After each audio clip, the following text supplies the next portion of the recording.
सबको जय मसीह की। मैं जतिन बब्बर और आप देख रहे हैं मसीह परिवार चैनल। जैसे कि आप सब जानते हैं कि मैं इस चैनल पे प्रभु के अलग अलग दासों की वीडियोस डालता हूं, तो अगर आपको हमारा चैनल अच्छा लगता है तो आप इस चैनल को ज़्यादा से ज़्यादा सब्सक्राइब जरूर करें, ताकि आप प्रभु के वचन को सुन सके। वीडियोस को ज़्यादा से ज़्यादा शेयर करें, ताकि जिन लोगों तक वचन नहीं पहुंचा उन तक भी वचन पहुंच सके। सबको जय मसीह की। एक बार मैं आपसे दोबारा कहूँगा कि इस चैनल को सब्सक्राइब जरूर करें और वीडियोस को ज्यादा से ज्यादा शेयर करें। जय मसीह की। तो मेरे 3 रोजे होते थे हर हफ्ते। अगर हमने 40 रोजे रखे होते थे तो वो 40 रोजे भी 5 बजे तक चलते थे, और उसके बाद एक्स्ट्रा हफ्ते में 3 डे नाइट के रोजे भी मेरी पूरी टीम जो थी हम वो रखते थे। तो क्या होता है, जब एस्तर ने रोजे रखे वो ड्राई फास्टिंग थी। ड्राई फास्टिंग में आप कुछ खाते भी नहीं, कुछ पीते भी नहीं, लेकिन मैं रिकमेंड नहीं करता आप पहली बार से 3 दिन की ड्राई फास्टिंग करें। अगर आपको ड्राई फास्टिंग करनी है जहां आप कुछ खाते नहीं और पीते भी नहीं, आपको वो ड्राई फास्टिंग पहले 12 बजे तक, 5 बजे तक, 6 बजे तक शाम के आपको करनी है। जब आपके शरीर को आदत पड़ जाए फिर डे नाइट करो, आदत पड़ जाए 2 दिन की करो, 1 दिन का करो। अब तो डॉक्टर्स भी, अगर आप इंटरनेट पे देखेंगे तो फायदा गिनाने लगे हैं कि ड्राई फास्टिंग का फायदा है। फास्टिंग का तो फायदा वो गिनाते ही थे, कहते हैं अब ड्राई फास्टिंग का भी, जो कुछ बाइबल में लिखा है उसका एक खास मकसद है। जब एक व्यक्ति फास्टिंग में चला जाता है वो अपनी सेल्फ डिलीवरेंस की ओर चला जाता है। वो अपने आप को छुटकारे में घसीटना, लेके जाना और अगुवाई करना अपनी शुरू करता है। बाइबल कहती है जब एस्तर ने ड्राई फास्टिंग की, तीसरे रात को राजे को नींद नहीं आई। उसको जब नींद नहीं आई, कहता इतिहास की पुस्तक लाई जाए और पढ़ी जाए। जब इतिहास की पुस्तक लाई गई तो उसमें लिखा गया था कि 2 जने तेरे कर्मचारी तुझे मारना चाहते थे, लेकिन तेरे ही एक कर्मचारी ने वो साबित करके, जाहिर करके तुझे बचाया। कहता फिर उस कर्मचारी का क्या किया गया? कहते कुछ नहीं किया गया। कहते ऐसा थोड़ी हो सकता है, अब उसको बुलाओ, उसको इज्जत दो, मान दो। और वो कौन था? उसी एस्तर का रिश्तेदार। और बाइबल कहती जब वो आया, जब एस्तर ने सारी योजना जाहिर की, जब राजा को मालूम हुआ कि हामान एक दुष्ट आदमी है, तो बाइबल कहती है फांसी के फंदे पर लटकाया गया। सारे यहूदी बचाए गए। क्यों? क्योंकि एक औरत ने दिन और रात के फास्टिंग का प्रचार किया, ड्राई फास्टिंग की, उपवास किया, प्रेयर की, और पूरे मोहल्ले नहीं पूरे देश के उद्धार का, और अपनी पूरी फैमिली ही नहीं अपनी पूरी जाति के उद्धार का वो कारण बनी। हालेलुया।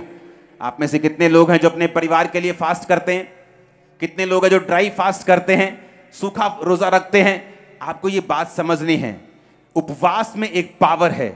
जब आप प्रेयर और उपवास इकट्ठा रखेंगे, आप उपवास में प्रेयर करेंगे, आप बाइबल को शामिल करेंगे, आप बाइबल को, वर्ड को रीड करेंगे। आप जितने डिप्रेशन के रोगी हैं, जितने दुष्ट आत्माओं के रोगी हैं, अगर आप बाइबल को पढ़ें तो आपको यह मालूम होगा कि बाइबल जैसे जैसे आप पढ़ते जाएंगे, दुष्ट आत्मा की डिलीवरेंस आपकी लाइफ में एंटर करती जाएगी, छुटकारा होता जाएगा, आपका मन हल्का होता जाएगा, स्पिरिट हल्की होती जाएगी। क्यों? क्योंकि दुष्ट आत्मा उस व्यक्ति की लाइफ में नहीं रहता जिसमें विश्वास की, अगर आपकी लाइफ में विश्वास की कमी है तो वो आपकी लाइफ में एंटर करता है। अगर आपकी लाइफ में विश्वास की कमी नहीं है, वो आपकी लाइफ में एंटर नहीं कर सकता, क्योंकि आप विश्वास से भरे हुए हैं। और जानते वचन क्या कहता है? वचन कहता है विश्वास सुनने से और सुनना मसीह के वचनों से। जो व्यक्ति बाइबल रोजाना पढ़ते हैं और लगातार पढ़ते हैं, बाइबल के अनुसार विश्वास अपने आप उनमें पैदा होना शुरू होता है। और जैसे जैसे विश्वास बढ़ना शुरू होता है, आप डिलीवरेंस की ओर चल पड़ते हैं। कितने मेरी बात को समझ रहे हैं? मैं आपको क्यों बता रहा हूं? रीजन, अगर परमेश्वर ने आपको बड़े कामों के लिए चुना है, अगर परमेश्वर ने कोई खास मकसद आपकी लाइफ में, जिस तरह मेरी लाइफ में था, तो उसने मुझे एक रात में आजाद नहीं किया। मैं सेल्फ डिलीवरेंस से आजाद हुआ हूं, रोजे रख के, प्रार्थना करके, शरीर के कामों को छोड़ के, परमेश्वर में आगे बढ़ के, प्रेयर में, फास्टिंग में, बाइबल पढ़ के, परमेश्वर ने मुझे सेल्फ डिलीवरेंस के साथ बख्शा और मुझे आजादी दी। जब परमेश्वर आपकी लाइफ में बड़ी योजना रखता है, कई बार वो शैतान को यूज करता है कि आप उस शैतान के चक्कर में परमेश्वर के करीब जाएं, आप फास्टिंग करना सीख जाएं, प्रेयर करना सीख जाएं, बाइबल पढ़ना सीख जाएं, ड्राई फास्टिंग करना सीख जाएं, विश्वास करना सीख जाएं, और फिर परमेश्वर अपने मकसद को आपकी लाइफ में पूरा करे। जब मैं दुष्ट आत्मा से आजाद नहीं हो रहा था तो मैं बहुत खिंचता था, बहुत रोता था कि परमेश्वर मुझे इस बीमारी से आजाद क्यों नहीं करता, वो इस डिप्रेशन से मुझे फ्री क्यों नहीं करता। बाकी लोग आजाद हो रहे, मैं ले हैंड कर रहा हूं, लोग आजाद हो रहे हैं, मैं फ्री क्यों नहीं हो रहा हूं। तो आज आप देख लो, आज उसी कारण लाखों लोग आप डिलीवर हो रहे हो, क्योंकि परमेश्वर ने मुझे यूज किया, मेरे डिलीवरेंस को उस तरह से दिया कि मैं मेहनत करना सीखूं और बाद में उसी मेहनत को आपकी लाइफ के ऊपर इस्तेमाल करूं।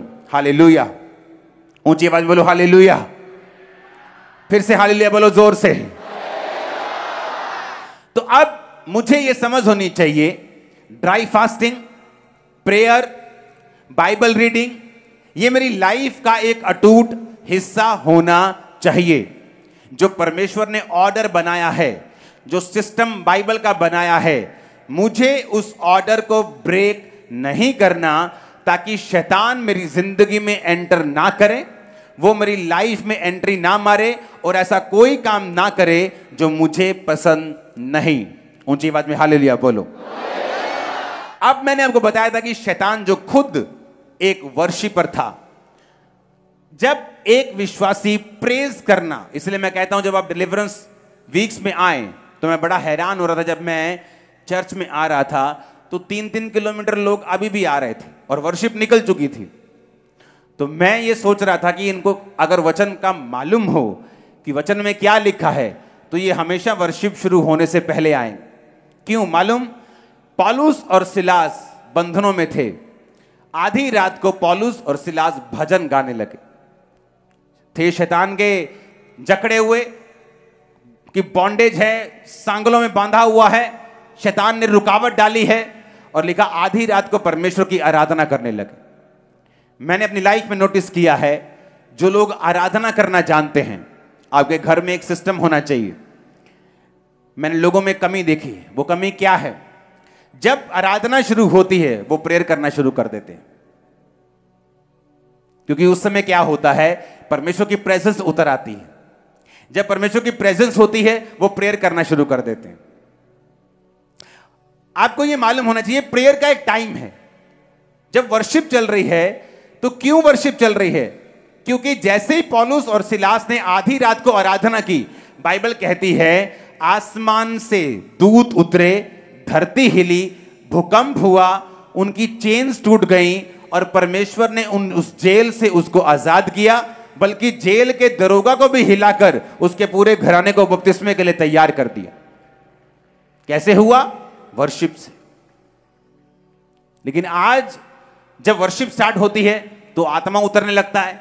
जब आत्मा उतरने लगता है हमें लगता है कि अब प्रेयर करनी चाहिए, और हम प्रेयर करने लगते, प्रभु जी आज तेरा दास मुझसे प्रभु जी मेरी बीमारी को ठीक करो, प्रभु आज मेरे बंधनों को तोड़ दे। हम ऐसा करने लगते हैं, जबकि हमें यह नहीं मालूम कि प्रेज एंड वर्शिप जो है वो आपको शैतानी बंधनों से, बॉन्डेजेस से, बीमारियों से, जो कुछ शैतान ने आपको दिया है, आपको उससे फ्री करती है।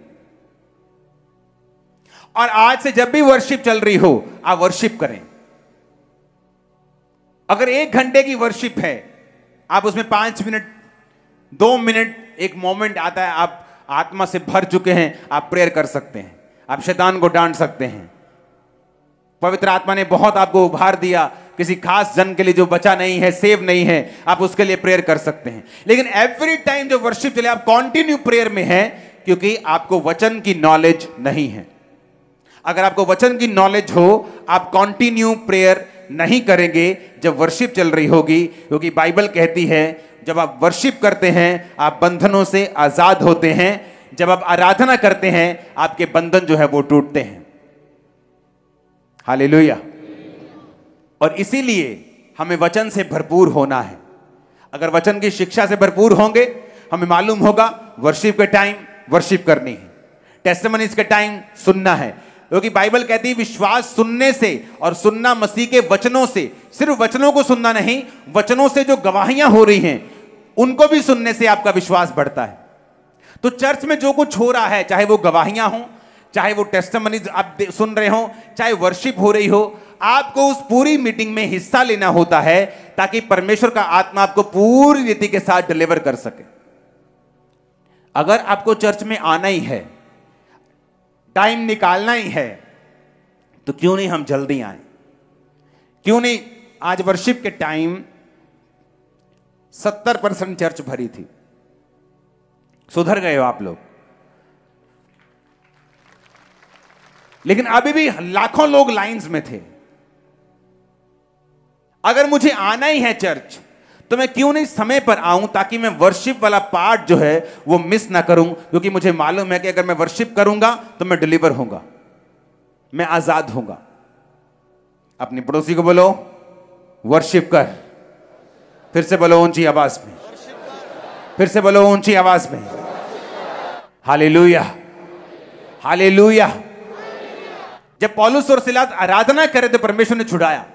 वो रो भी सकते थे, रो रो के मांग भी सकते थे कि प्रभु को अपनी महिमा के लिए छुड़ा, लेकिन उन्हें भी वचन मालूम था। इसीलिए अगर आप देखेंगे तो शैतान वर्शिपर से नफरत करता है, गड़बड़ियां पैदा करने की कोशिश करता है, बीमार करने की उनको कोशिश करता है। जब वर्शिप चल रही होती है आपका ध्यान भटकाने की कोशिश करता है, क्योंकि उसे मालूम है अगर आप वर्शिप करेंगे, अगर आप बोल रहे हैं कि यीशु तू सब कुछ कर सकता है वर्शिप में, तो आप अट्रैक्ट कर रहे हैं उस अनॉइंटिंग को जो आपकी लाइफ में सब कुछ पॉसिबल कर देगी। एक स्टडी की गई, दुनिया के जितने बिलियनियर्स हैं, खरबपति, उनमें से 85% जो खरबपति थे वो थे जो खुद खरबपति बने हैं, जो खुद बने हैं, जिनके बाप दादाओं की दौलत से नहीं। 15% बाप दादाओं की दौलत को, लीगेसी को आगे लेके जा रहे हैं और बाकी खुद बने हैं। और जब उन 85% लोगों को पूछा गया कि कारण क्या है, तो कहता कि ऑलमोस्ट 100% लोगों की लाइफ में एक रीजन निकला कि वो एक साल की कम से कम 50 बुक्स पढ़ते हैं। सब लोग नॉवेल्स नहीं पढ़ते, गंदे मंदे सेक्सी बुक्स नहीं पढ़ते, जो उनको हेल्प करती हैं वो बुक्स पढ़ते हैं। एक शारीरिक आदमी शारीरिक सफलता के लिए यह बात जानता है कि अगर वो इंफॉर्मेशन उसकी लाइफ में नहीं होगी, नॉलेज नहीं होगी, अगर वो अपनी हेल्प खुद नहीं करेगा, एडवांस नहीं होगा अपने माइंड में, तो वो उस दुनिया से कंपीट नहीं कर सकता। मैं उन बिजनेसेस को डफर बिजनेस मानता हूं जो बहुत पैसा डिमांड करते हैं बढ़ने के लिए। फेसबुक आइडिया है, व्हाट्सएप जो आप फोन पे चलाते हो, खरबों डॉलर्स का है, खरबों रुपए का। ट्विटर खरबों डॉलर्स का है। एक गेम खरबों डॉलर की हो चुकी है। बनी कितने की थी? 70-80 लाख। 1 लाख से 1.5 लाख खर्चा आता है एक गेम ऐप को बनाने का। 1 लाख से 1.5 लाख डॉलर, 1 करोड़ रुपया लगा लो। लेकिन कुछ गेम्स की वैल्यू आज 10,000 करोड़ है। क्या है? एक आइडिया। फेसबुक एक आइडिया है, जीमेल, ईमेल एक आइडिया है, सोशल मीडिया एक आइडिया, इंस्टाग्राम एक आइडिया है, अमेज़न जो दुनिया का सबसे कभी अमीर बन जाता है एक आइडिया है। एक संसारिक व्यक्ति को मालूम है मुझे पढ़ना है, लेकिन एक क्रिश्चियन को पूछ लो बाइबल पढ़ी?